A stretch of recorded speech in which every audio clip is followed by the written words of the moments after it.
목요일입니다. 새벽에 만난 하나님 오신 여러분들을 예수님의 이름으로 환영합니다. 기도하고 시작하겠습니다. 좋으신 하나님 감사합니다. 오늘도 하나님이 주신 좋은 날을 맞이합니다. 지난 밤에 하나님께서 우리에게 잠을 주셔서 잘 자고 새 하루를 시작합니다. 기대하는 마음이 큽니다. 그리고 하나님께서 함께 하시기 때문에 어떤 상황이 된다 할지라도 또 난관이 있다 할지라도 넉넉하게 이겨낼 줄로 믿습니다. 마귀의 시험은 늘 있습니다. 주변의 사람들을 통해 여러 가지 환경들을 통해 우리에게 어려움이 있을지는 몰라도 하나님의 힘으로 성령이 함께 하심으로 예수 그리스도의 보혈의 능력으로 우리가 이겨낼 것을 믿습니다. 함께하여 주시옵소서. 예수님의 이름으로 기도합니다. 아멘.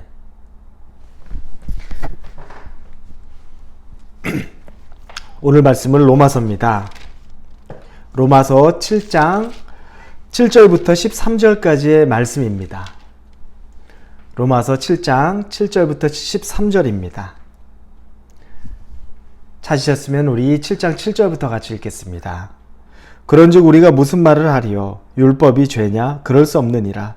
율법으로 말미암지 않고는 내가 죄를 알지 못하였으니 곧 율법이 탐내지 말라 하지 아니하였더라면 내가 탐심을 알지 못하였으리라. 그러나 죄가 기회를 타서 계명으로 말미암아 내 속에 온갖 탐심을 이루었나니 이는 율법이 없으면 죄가 죽은 것임이라. 전에 율법을 깨닫지 못했을 때에는 내가 살았더니 계명이 이름에 죄는 살아나고 나는 죽었도다. 생명에 이르게 할 그 계명이 내게 대하여 도리어 사망에 이르게 하는 것이 되었도다. 죄가 기회를 타서 계명으로 말미암아 나를 속이고 그것으로 나를 죽였는지라. 이로 보건대 율법은 거룩하고 계명도 거룩하고 의로우며 선하도다. 그런즉 선한 것이 내게 사망이 되었느냐? 그럴 수 없느니라. 오직 죄가 죄로 드러나기 위하여 선한 그것으로 말미암아 나를 죽게 만들었으니 이는 계명으로 말미암아 죄로 심히 죄되게 하려 함이라. 아멘. 우리가 어제 7장 앞부분을 보면서 이 7장의 율법에 대한 자세한 내용이 나옵니다. 율법을 신봉하고 율법 따라야만 그래야만 하나님의 관계가 맺어진다고 생각하는 율법주의자가 있고, 반대로 율법은 더 이상 아무 쓸모가 없다, 아무 유익한 것이 없다, 이건 완전히 폐기돼야 된다, 없어져야 된다 라고 무용론으로 생각하는 사람이 있습니다. 그리고 이 율법에 대해서 밸런스를 잘 가지고 이 율법, 하나님이 주신 것을 억압적으로 때로는 두려워서 하는 것이 아니라 기꺼이 순종하고 감사하는 마음으로 율법을 대하고 지키는 사람들이 있다는 것을 이야기했습니다. 어제 혼인의 비유를 통해서 이제는 율법에서 우리가 자유하다라는 표현을 썼습니다. 율법이 있을 동안에는 율법에 매여 있는데 이제 율법에 매여 있지 않는, 이제는 성령의 영에, 성령에 우리가 매여 있는 것, 성령을 따르는 삶, 하나님의 영이 우리와 함께하는 것이 율법을 대체한다는 이야기를 했습니다. 할렐루야죠. 왜냐하면 성령이 우리 안에 계셔서 우리를 법의 조문에 묶여서 사는 사람이 아니라 성령께서 우리를 순간순간 인도하시고 우리의 연약함도 아시고 나약함도 아시고, 그래서 하나님의 인도하심이 날마다 있다는 것, 그게 얼마나 감사한 건지 모릅니다. 자, 그러면 오늘 본문의 7절에서 13절 사이에서 얘기하는 건 뭐냐면 율법에 대해서 얘기하지만 율법은 죄가 아니다라는 것을 선포합니다. 아주 단언하는 이야기입니다. 율법은 죄가 아니다. 율법을 폐기해버리고 율법을 무용론으로 생각하고 아무 소용이 없다고 생각하는 사람들은 심지어 율법이 죄처럼 여겨집니다. 그래서 그건 다 버려야 되는 것, 가까이 둬서는 안 되는 것 정도로 여깁니다. 거기에 대해 바울이 이 율법이 왜 필요한지, 왜 있어야 되는지, 어떤 기능을 하는지에 대해서 이야기를 해줍니다. 그건 바로 10계명의 마지막 10번째 계명을 통해서 얘기하죠. 남의 것 탐내지 말라라는 걸 이야기합니다. 그게 7절 2절부터 이하부터 나옵니다. 우리가 이 율법 10계명의 10번째 계명, 남의 것을 탐하지 말라라는 것, 이 계명이 없으면 남의 것을 탐하는 것은 당연한 겁니다. 그건 잘못된 게 아닙니다. 내가 힘이 있는데 내가 뺏는 게 당연하지, 힘 있는 사람이 갖는 거지 약육강식이라고 말하죠. 힘센 사람이 당연히 갖는 거지 그게 왜 잘못돼? 라고 말하는 것. 율법이 없다면 그럴 수 있어요. 그런데 율법은 그것이 남의 것을 탐하는 것, 내 것이 아닌 걸 가지고 내가 내 힘을 속여서 또 사기를 치면서 속여서 빼앗는 마음이 생기는 것, 그걸 죄라고 말하는 겁니다. 그래서 율법 때문에 그것이 죄라는 걸 알고 남의 것에 대해서 마음으로도 탐심을 품지 않으려고 해야 된다는 것. 우린 그것을 깨닫게 됩니다. 7계명이 있죠. 간음하지 말라. 눈으로도 마음으로도 행위로도 간음하지 말라고 말하죠. 이 계명이 없다면 간음하는 것 어떻겠습니까? 내가 아내가 있고 남편이 있는데 내가 다른 남자나 다른 여자에 대해서 마음에 사랑하는 마음을 품습니다. 그리고 항변하죠. 난 진짜 사랑을 찾았어요. 지금 내가 결혼한 사람은 사랑해서 결혼한 거 아니고 정략적으로 어떻게 그냥 결혼한 상황이 돼서 했을 뿐인데 내 사랑을 찾았어요. 우리 이런 얘기들을 영화나 드라마도 많이 있죠. 그러면서 이게 당연하다는 듯이 또 이야기합니다. 어느 순간에는 죄책감이 없어요. 여러분, 율법에 간음하지 말라는 말씀 때문에 법적으로 우리가 묶여 있을 동안에, 혼인의 관계가 있는 동안에는 그것이 간음이 되는 겁니다. 죄가 된다는 거죠. 아무리 미워하려고 해도 간음은 죄입니다. 이와 같은 말씀들, 요즘에 동성애 문제 심각하죠. 구약성경에 곳곳에 나와 있죠. 근데 신약에 나와 있지 않으니까 이제 구약의 율법은 폐기됐으니까 더 유효하지 않다라고 말하죠. 그런데 여러분, 이 구약을 통해, 율법을 통해 우리가 보는 건 뭡니까? 하나님은 그걸 죄로 봤다는 거죠.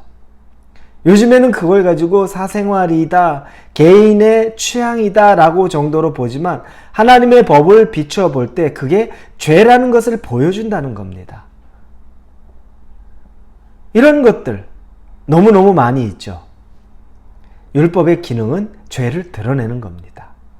자, 그러면 죄를 드러내는 역할을 하는데, 그런데 8절에 보니까 중간 이후부터 내 속에서 온갖 탐심을 이루었나니 이는 율법이 없으면 죄가 죽은 것임이라.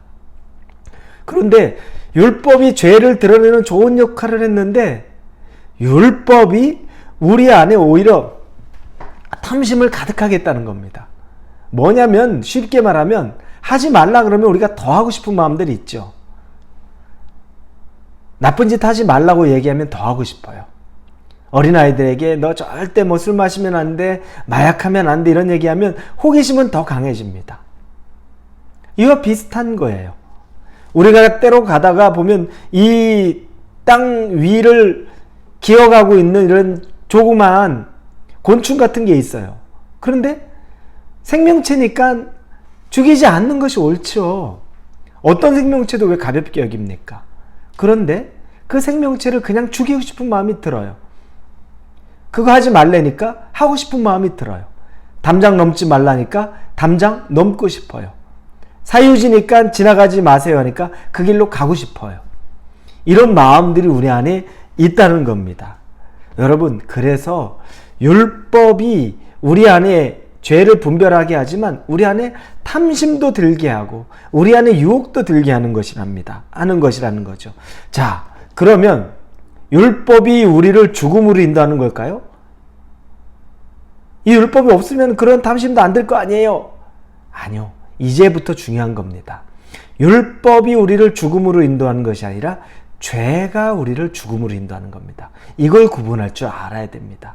율법은 죄를 비춰주었어요. 그런데 이 죄를 계속 바라보고 이 죄를 묵상하면서부터 이 죄가 내 행동을, 나를 죽음으로 몰아가는 거예요. 여러분, 죄를 이기려면 절대 죄를 바라보면 안 됩니다. 죄를 이기는 방법은 하나님을 보는 거예요. 예수님을 묵상하는 겁니다. 선하신 그분을 바라봐야 죄를 이기는 거지, 나 이거 죄 지으면 안 돼, 죄 지으면 안 돼. 그 죄를 계속 생각하면 절대 죄를 못 이깁니다. 율법으로 이거 옳지 않아, 옳지 않아, 옳지 않아. 옳지 않은 것들에 대해서 계속 보여주면 어느 순간에 그냥 그게 하고 싶어져요. 그런데 그러면서 그 안에 우리 예수님을 바라보고 성령님이 나와 동행하는 것, 거기에 초점을 맞추면 자연스럽게 우리가 죄와 멀어지는 거죠. 하나님과 가까워지고 싶고 죄랑은 멀어지고 싶은 게 너무너무 자연스러운 이치가 된다는 겁니다. 자, 그래서 진짜 문제는 율법이 아니라 죄라는 거예요. 하나님은 선한 의도로 율법을 주셨는데 우리가 죄에 대한 마음 때문에 이 율법조차도 우리를 더 죄악으로 넣는 것처럼 여겨지게 되는 거라는 거죠. 율법이 문제가 아니라 이 율법을 우리가 잘못 사용하는 것 때문에 우리가 죄에 넘어가는 것. 중요한 건 결국 죄라는 겁니다. 여러분, 그러니 구약의 시편에 보면 얼마나 많이 하나님의 법, 이 율법을 찬양합니까? 시편 1절 2절에 보면 복 있는 사람은 악인의 꾀를 따르지 아니하며 죄인의 길에 서지 아니하며 오만한 자들의 자리에 앉지 아니하고 오직 여호와의 율법을 즐거워하여 그의 율법을 주야로 묵상하는도다. 율법을 즐거워해요. 묵상해요. 그리고 시편 119편 47절에도 내가 사랑하는 주의 계명들을 스스로 즐거워하며